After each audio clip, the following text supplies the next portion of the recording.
जय हिंद साथियों, मैं विकास एक बार फिर से आपके अपने यूट्यूब चैनल पे हार्दिक स्वागत करता हूं। जैसा कि आपको सभी साथियों को पता है और आप इंतज़ार में भी हैं यूपीएसआई न्यू वैकेंसीज़ की। इसके साथ-साथ यूपी पुलिस कांस्टेबल की भी नई वैकेंसी के इंतज़ार में आप जितने भी मेरे छात्र हैं, मेरे साथी हैं, मेरे भाई हैं, आप सभी का इंतज़ार खत्म होने वाला है और न्यू वैकेंसीज़ अपडेट होने वाली हैं। तो आपको तैयारी अपनी लगातार करती रहनी है। यूपीएसआई से संबंधित और यूपी कांस्टेबल से संबंधित नई वैकेंसीज़ के नोटिफ़िकेशन भी जल्द आने वाला है। ये आप जान लीजिए कि जैसे ही कोई अपडेट होती है, इस वैकेंसी से संबंधित अपडेट होने वाला ही है। ठीक, नई वैकेंसी जो है यूपीएसआई से संबंधित और यूपी कांस्टेबल से संबंधित, जैसा कि आप सभी साथियों को इंतजार था। कभी कई ऐसे छात्र हैं जो अभी-अभी वैकेंसीज़ की तैयारी में लगे हैं, वन डे एग्ज़ाम की तैयारी में लगे हैं, तो उनके लिए भी ये सुनहरा मौका होगा। ठीक, इस वैकेंसीज़ की जो इंतज़ार में काफ़ी दिनों से इंतज़ार है कि अब वैकेंसी न्यू आने वाली है, अब वैकेंसी न्यू आने वाली है। लेकिन जैसे ही ये वैकेंसी जो प्रीवियस की वैकेंसीज़ है कंप्लीट होती है, जॉइनिंग होता है, क्योंकि उसका रनिंग चल रहा है, मेडिकल होगा, उसके बाद जॉइनिंग आपकी होगी और नई वैकेंसीज़ की जो अपडेट है वो आने वाली है, न्यू वैकेंसीज़ की। तो आपको तैयारी अपनी बिल्कुल अपडेट रखनी है। ऐसा नहीं है कि आपको वेट करना है कि जब वैकेंसी आ जाएगी तो मैं अपनी तैयारी स्टार्ट करूँगा, ऐसा नहीं। आपको सिलेबस जान लेना है, क्या-क्या सिलेबस है, मैं उससे भी एक वीडियो अपलोड कर दूँगा। सिलेबस से संबंधित कि कौन-कौन से सब्जेक्ट से कितने क्वेश्चन आते हैं आपके एग्ज़ाम में, क्या-क्या सब्जेक्ट है, कितने समय का पेपर होता है, कितने मार्क्स नंबर ऑफ क्वेश्चन पूछे जाते हैं, सारी चीज़ों से अपडेट कर दूँगा। लेकिन आपको अभी तैयारी अपनी जारी रखनी है और आपको जब पता है कि अगर आप वन डे एग्ज़ाम की तैयारी कर रहे हैं तो मैथ, रीजनिंग, जीएस, हिंदी, यही 4 सब्जेक्ट होते हैं जो लगातार हर एक एग्ज़ाम में पूछे जाते हैं।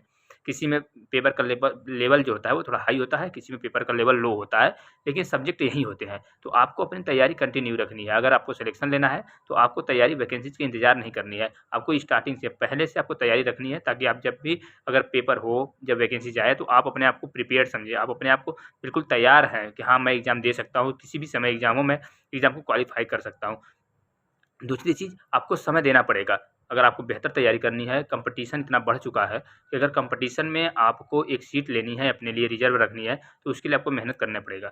अगर आप इंतज़ार में रहेंगे कि नहीं वैकेंसी जब आएगी तब मैं ये तैयारी करूँगा, तब मैं स्टार्ट करूँगा, तो आप पता नहीं कितने स्टूडेंट से पीछे हो जाएँगे। क्योंकि वो विद्यार्थी लगे हुए हैं, जिनको ये है कि मुझे नौकरी लेनी है, तो वो तैयारी लगातार अपनी कर रहे हैं और वो पीछे की जो वैकेंसीज़ हैं, उनके क्वेश्चन पेपर, उनके सारी चीज़ें जो हैं रिलेटेड वैकेंसी से, उससे अपडेट हैं और according to syllabus, according to previous paper अपनी तैयारी कंटिन्यू किए हैं, तो वो आपसे बेहतर होंगे। अगर आप लेट करते हैं तैयारी में तो आपको तैयारी कंटिन्यू रखनी है हमेशा। मैं ये नहीं कह रहा हूँ कि आप बहुत वक़्त दें, लेकिन फिर भी आप अपने आप को प्रिपेयर्ड रखें, अपने आप को पढ़ाई में लगाए रखें। आप जुड़े रहें पढ़ाई से, आप उस सब्जेक्ट से जुड़े रहें, जो सब्जेक्ट आपके पेपर में आने वाले हैं, ताकि आप अपडेट रहें। आपको ये ना हो कि मैं बेस से स्टार्ट कर रहा हूँ। आपका बेस मजबूत होना चाहिए।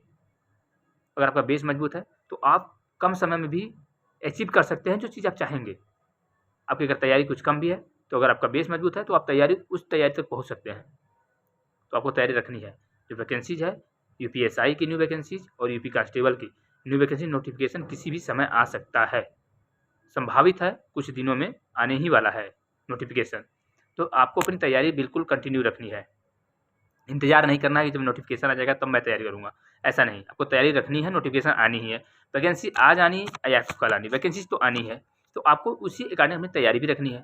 अब जब जान रहे हैं कि वैकेंसीज़ आने वाली है, तो आपको तैयारी भी अपनी कंटिन्यू रखनी पड़ेगी सिलेक्शन के लिए, ठीक है? तो math, reasoning, GS, Hindi, UPSI, UP constable के लिए आप बिल्कुल अपना तैयार रखें। बेसिक से अपनी तैयारी करें, चैप्टर वाइज़ भी पढ़ें, क्योंकि समय लगता है, वक़्त लगता है। अगर आपको सिलेक्शन लेना है, तो उसके लिए समय देना पड़ता है। आपको तैयारी अपनी स्ट्रॉन्ग रखनी पड़ती है, तब आप सिलेक्शन ले पाते हैं और उसके लिए आपको मेहनत करना पड़ेगा। According to syllabus, according to question paper, according to previous year paper के आपको तैयारी रखनी पड़ेगी अपनी। क्योंकि वो हर एक विद्यार्थी तैयारी कर रहा है, वो हर एक अभ्यर्थी तैयारी कर रहा है, जो 2025 को टारगेट किया कि 2025 में मुझे गवर्नमेंट जॉब लेनी है, तो वो तैयारी कर रहा है लगातार। वो ये वेट नहीं कर रहा है कि जब वैकेंसी आएगी तब मैं तैयारी में लगूँगा, फिर मैं देखूँगा, मैं फॉर्म आएगा तो मैं फॉर्म अप्लाई कर लूँगा, तो मैं अपनी तैयारी शुरू करूँगा, ऐसा नहीं है। वो विद्यार्थी अपनी तैयारी में लगा है, वो इस इंतज़ार में नहीं है कि जब फॉर्म आएगा तो मैं स्टार्ट करूँगा, नहीं, वो स्टार्ट कर चुका है। जिसको ये है कि मैं 2025 में मुझे गवर्नमेंट जॉब लेनी है, वो स्टार्ट कर चुका है और अगर आप जितना लेट कर रहे हैं स्टार्ट करने में, आप उससे उतना पीछे हो रहे हैं। तो आई होप आप इन चीज़ों पे ध्यान ज़रूर देंगे और न्यू वैकेंसी जो अपडेट है आपका यूपीएसआई, यूपी पुलिस कांस्टेबल, अगर वर्दी की आपको चाहत है तो आप तैयारी अपनी शुरू कर देंगे। 2025 में अगर आपको ये है कि मैं वर्दी मेरे शरीर पे होनी चाहिए, तो वो उसके लिए आप तैयारी करेंगे। आई होप कि आप बेहतर समझे होंगे और आप इन दोनों वैकेंसीज़ के परिप्रेक्ष्य में अपनी तैयारी कंटिन्यू रखेंगे। जैसे कोई लेटेस्ट अपडेट होती है मैं ज़रूर आपको अपडेट करने की कोशिश करूँगा। धन्यवाद।